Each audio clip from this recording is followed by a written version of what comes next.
și nu te vedeam. Eram prea sigur, greșit de calm. Toți spuneau, ea e finalul tău. Și-am crezut, și-am lăsat totul prea lejer, prea greu. Zâmbeai, dar tăceai tot mai des. Eu eram acolo, dar nu eram prezent. Am confundat iubirea cu rutina și-am pierdut ce conta din vina mea, din neatenția mea. N-am ascultat semnele, n-am simțit pașii tăi plecând. Credeam că dragostea stă chiar și când nu o mai țin. Te-am pierdut când te-am iubit cel mai tare. Prea târziu am învățat să te apăr.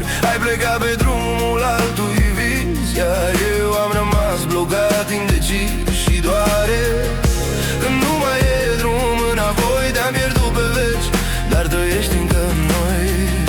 Când nu mai e drum înapoi, te-am pierdut pe veci, dar trăiești încă în noi. Ai plecat pentru focul al cuiva, pentru o pasiune ce ardea mai clar. Eu eram cenușă, eram obosit, nu te-am pierdut într-o zi. Te-am pierdut puțin, cât de puțin. Anii au trecut, dar nu suficient.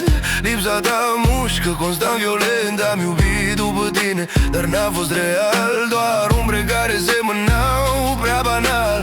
Mi-am cerut iertare prea târziu, în gând, în nopți fără somn. Unele greșeli nu cer scuze, cer timp, iar timpul e mort. Te-am pierdut când te-am iubit cel mai tare, când eram sigur că nu pleci nicăieri. Netenția mea m-a costat tot, iar prețul îl plătesc în fiecare minut și doare. Când nu mai e drum înapoi, te-am pierdut pe veci, dar trăiești încă în noi. Când nu mai e drum înapoi, te-am pierdut pe veci, dar trăiești încă în noi. Și când te văd întâmplător, inima uită câți ani au trecut.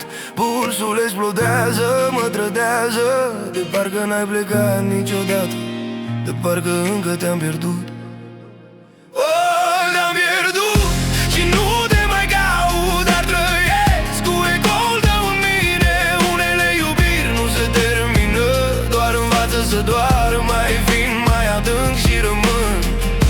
Cu ce-am fost, cu ce n-am fost, cu lecția scrisă în sânge. Iubirea ignorată se pierde pe loc.